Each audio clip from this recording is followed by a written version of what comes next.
Hello everyone, আজকে আমি তোমাদের সাথে চিংড়ি মাছের মালাইকারি রেসিপিটা শেয়ার করব। দেখো কতটা সুন্দর লাগছে দেখতে, দেখেই জিভে জল চলে আসছে। তাহলে চলো রেসিপিটা দেখে নেওয়া যাক কী কী লাগছে আমার এটা বানাতে।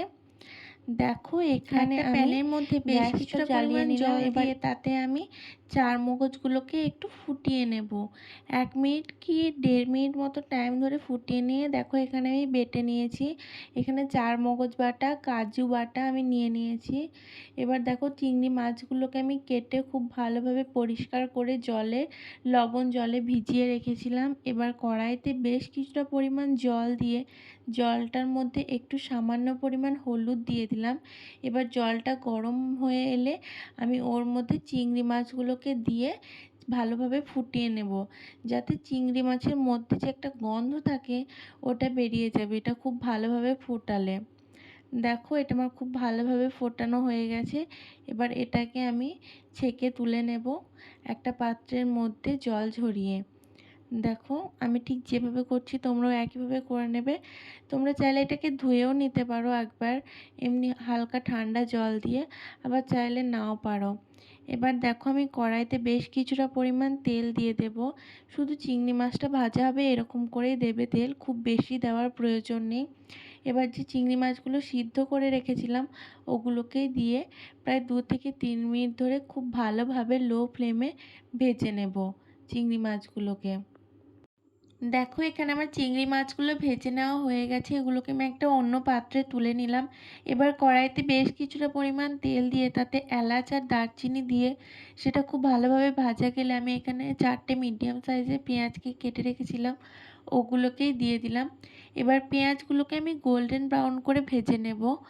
দেখো এখানে আমার পেঁয়াজগুলো প্রায় ভাজা ভাজা হয়ে গেছে। এই পর্যায়ে আমি 1 টেবিল স্পুন লবণ দিয়ে দিলাম, তোমরা তোমাদের স্বাদ অনুযায়ী লবণটা দিয়ে দেবে। আর দেখো এখানে আমি 1 টেবিল স্পুন কাশ্মীরি লঙ্কার গুঁড়ো দিয়ে দিলাম, যাতে কালারটা খুব সুন্দর চলে আসে। এবার পেঁয়াজটাকে আরও কিছুক্ষণ আমি ভেজে নেব। দেখো পেঁয়াজটা আমার প্রায় ভাজা হয়ে গেছে। এবার এখানে আমি জিরে বাটা দিয়ে দিলাম। জিরে বাটাটা দেওয়ার পরে জিরে বাটাটাকে একটু নেড়ে নেওয়ার পরে আমি ওর মধ্যে দিয়ে দিচ্ছি আদা বাটা 1 টেবিল স্পুন মতো। এখানে আমি রসুন বাটা ইউজ করব না, রসুন বাটা ছাড়াই আজকে আমি এই চিংড়ি মাছের মালাইকারিটা রান্না করব। দেখো এখানে আমি পরিমাণ মতো হলুদ দিয়ে দিলাম, প্রায় 1 টেবিল স্পুন মতো হলুদ আমি এখানে ইউজ করেছি। এবার সমস্ত মশলাগুলোকে খুব ভালোভাবে একসাথে কষিয়ে নিতে হবে। দেখো আমি এখানে সস দিয়ে দিচ্ছি 2 টেবিল স্পুন মতো, টমেটো সস। দেখো এটা দেওয়ার পরে কষানো হয়ে গেছে। এবার আমি এই কাজু বাটা চার মগজ বাটাটাকে একসাথে সামান্য একটু দুধ দিয়ে, নারকেলের দুধ দিয়ে মিশিয়ে রেখেছিলাম, ওটাকে দিয়ে খুব ভালোভাবে কষিয়ে নিচ্ছি। কষানো হয়ে গেছে আমার, দেখো তেল ছেড়ে এসছে। এই পর্যায়ে আমি নারকেলের দুধটাকেও দিয়ে দিলাম। নারকেলের দুধটা দেওয়ার পরে আমি আবার বেশ কিছুক্ষণ কষিয়ে নেব। দেখো আমি পুরোটা নারকেলের দুধ দিয়ে রান্না করব, তোমরা চাইলে এখানে জলও ইউজ করতে পারো। দেখো মশলাটা আমার খুব ভালোভাবে কষিয়ে নেওয়া হয়ে গেছে। আমি এখানে 5-6টা কাঁচা লঙ্কা চিড়ে রেখেছিলাম ওগুলোকেই দিয়ে দিলাম। আমি এখানে কোনো ঝাল গুঁড়ো লঙ্কা ইউজ করিনি, শুধুমাত্র কাশ্মীরি লঙ্কাটা ইউজ করেছিলাম কালারের জন্য। খুব ভালোভাবে মশলাটা আমার ফুটে গেছে।